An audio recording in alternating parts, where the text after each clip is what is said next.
Bayangkan, Australia itu luasnya hampir 7,7 juta kilometer persegi. Negara terbesar ke-6 di dunia. Tapi kalau kita lihat-lihat peta persebaran penduduknya, negara ini justru seperti tanah kosong raksasa. Kota-kota besar cuma segelintir. Itu pun kebanyakan numpuk di pesisir timur, khususnya di Tenggara. Sisanya hamparan tanah nyaris tanpa penghuni yang dikenal dengan sebutan outback. Salah satu kawasan paling sepi bukan cuma di Australia, tapi juga di seluruh planet ini. Sebetulnya istilah outback sendiri agak samar. Tidak ada batas pasti, tapi umumnya outback merujuk ke wilayah pedalaman luas di tengah Australia. Bayangkan, wilayah hampir tak berpenghuni, sunyi membentang sejauh mata memandang, menutupi sekitar 70% dari seluruh daratan Australia, atau sekitar 5,5 juta kilometer persegi. Karena tidak ada batas resmi, jumlah pasti penduduknya pun sulit ditebak. Tapi, kenapa sih ada orang yang mau tinggal di sana? Kota apa yang paling besar dan seperti apa kehidupan di tengah gurun itu? Sebelum membahas kehidupan masa kini di Outback, mari kita kilas balik ke sejarah panjang suku Aborigin, penduduk asli Australia dan alasan mereka dulu bermigrasi ke benua ini. Suku Aborigin sudah hidup di Outback selama lebih dari 50.000 tahun. Mereka awalnya datang dari Asia Tenggara menggunakan perahu sederhana untuk menyeberang laut, lalu menyebar ke seluruh penjuru benua. Beradaptasi dengan kondisi ekstrim di tanah yang keras dan kering ini. Salah satu wilayah penting bagi mereka adalah kota Alice Springs, mungkin nama paling terkenal di pedalaman Australia. Alice Springs adalah kota terbesar di Outback, dengan penduduk sekitar 29.000 orang.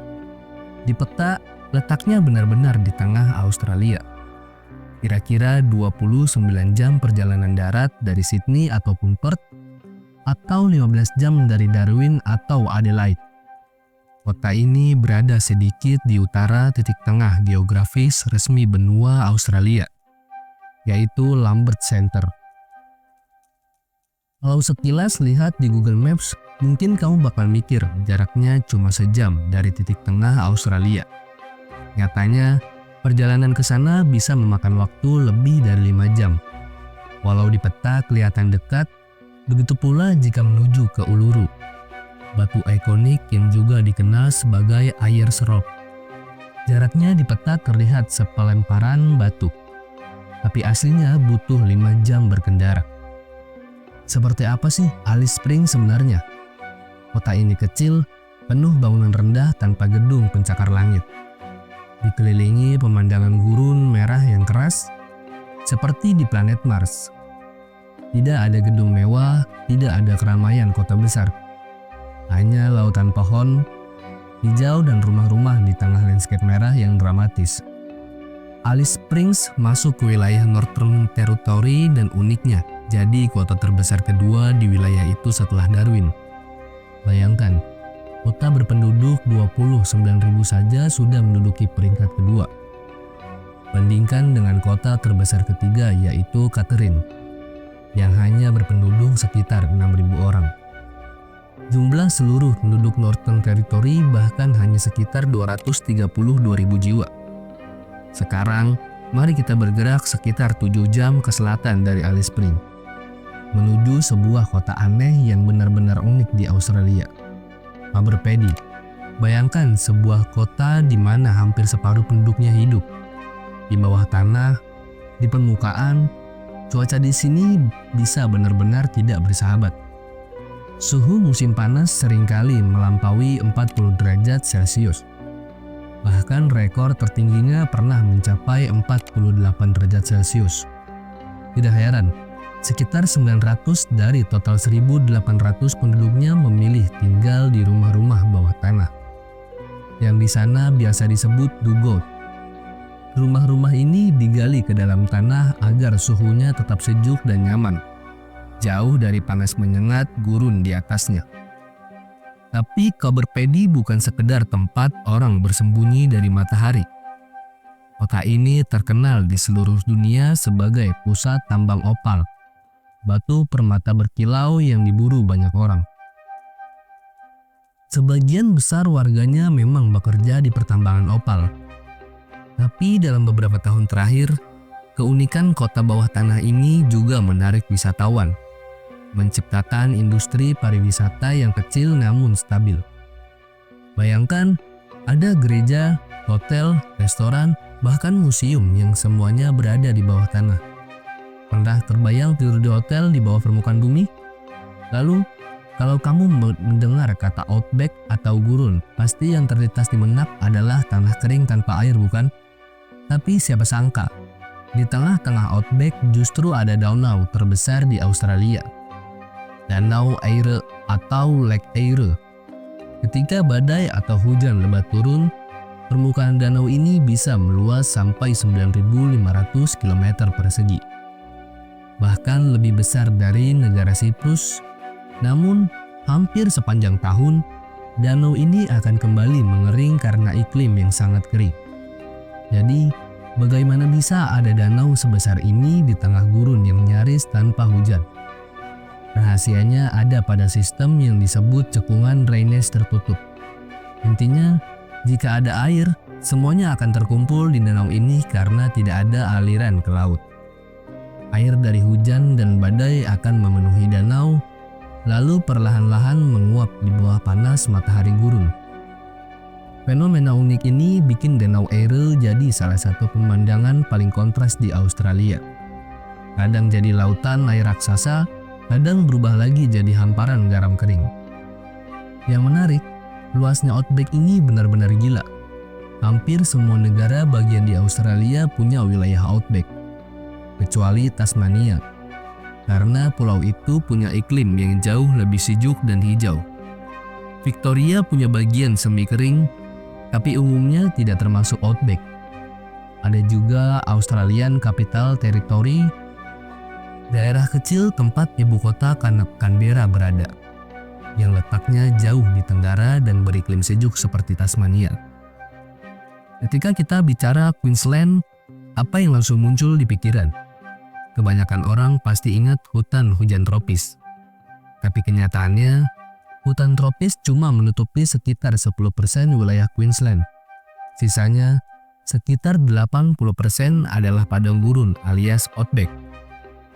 Di antara hamparan outback itu, ada kota kecil bernama Boulia dengan penduduk sekitar 300 orang saja. Kota ini seperti Alice Springs, dipenuhi rumah-rumah kecil dan bangunan rendah, dikelilingi lanskap merah yang kering dan sepi. Namun, ada satu hal unik yang bikin Boulia dikenal nasional.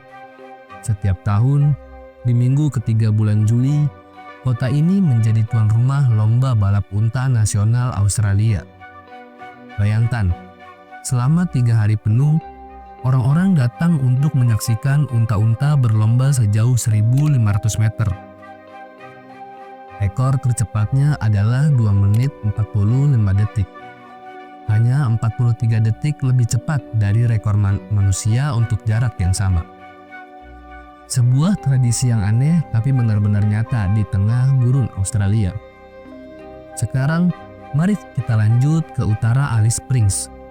Sekitar 5 jam perjalanan menuju Bandara Tennant Creek, salah satu bandara paling kecil dan sepi di Australia. Bayangkan, dalam setahun, bandara ini mungkin hanya melayani 10.000 penumpang atau kira-kira 30 orang per hari. Siapa sih yang sebenarnya menggunakan bandara kecil di tengah antah berantah seperti ini? Ya, selain penduduk kota Tennant Creek sendiri, kadang ada wisatawan, pekerja tambang, atau pejabat pemerintah yang singgah. Tapi, dibandingkan dengan bandara Bedourie di Queensland, Tennant Creek masih terbilang ramai. Bandara Bedourie biasanya hanya menerima sekitar 100 hingga 200 penumpang dalam setahun, dengan total sekitar 40-50 penerbangan selama 12 bulan. Kebanyakan penumpangnya hanyalah segelintir wisatawan, pejabat, atau warga kota kecil Bedourie, yang jumlah penduduknya pun tidak sampai 150 orang. Kota Beduri sendiri memang sangat kecil, tapi wilayah administratif di sekitarnya membentang seluas 36.000 km persegi, lebih luas dari 60 negara di dunia. Beduri terletak di barat daya Queensland, tidak jauh dari pembatasan dengan South Australia dan Northern Territory di jantung Gurun Sinsong. Wilayah yang landscape-nya benar-benar mirip planet Mars, penuh dengan bukit pasir merah dan pemandangan yang seperti tak berujung. Meski sebagian besar Outback terkenal sangat panas, ada satu sub-wilayah yang disebut-sebut sebagai tempat terpanas di Australia, Pilbara. Kawasan ini membentang sekitar 0,5 juta kilometer persegi di barat laut Australia, khususnya di Western Australia. Meski luasnya luar biasa, jumlah penduduk Pilbara hanya sekitar 50.000 orang. Itu pun sebagian besar adalah pekerja sistem FIFO, fly in, fly out. Artinya, mereka datang ke Pilbara dengan pesawat, bekerja selama 2 minggu penuh, lalu terbang pulang untuk istirahat selama seminggu. Dan begitu terus sepanjang tahun. Wilayah ini didominasi tanah berbatu yang menyerap panas siang hari dan melepaskannya di malam hari. Benar-benar sulit untuk lepas dari suhu panas ekstrim, bahkan saat matahari sudah terbenam. Di kawasan Pilbara ini terdapat kota kecil bernama Onslow, tempat rekor suhu tertinggi Australia pernah tercatat, 50,7 derajat Celcius. Pada Januari 2022, uniknya Onslow sendiri terletak di pesisir pantai dan secara geografis tidak dianggap bagian dari Outback. Meski tetap mengalami panas yang luar biasa, penduduknya hanya sekitar 800 orang saja. Namun, bukan hanya panas dan kota kecil yang membuat Outback istimewa. Ada satu mahakarya manusia yang benar-benar unik dan memecahkan rekor dunia. Dingo Fence, pagar terpanjang di bumi. Pagar ini membentang sejauh 5.600 km. Dibangun untuk satu tujuan utama, yaitu adalah mencegah dingo, anjing liar khas Australia, masuk ke wilayah pertanian di selatan. Awalnya, pagar ini dirancang sepanjang 3.000 km, tapi terus diperpanjang hingga awal abad ke-20 mencapai panjang maksimalnya, membelah Australia dari barat laut Brisbane melintasi Outback, hingga berakhir di pesisir South Australia. Pagar ini bukan cuma jadi pembatas fisik, tapi juga simbol betapa kerasnya manusia berusaha menaklukkan alam liar Australia yang ekstrim.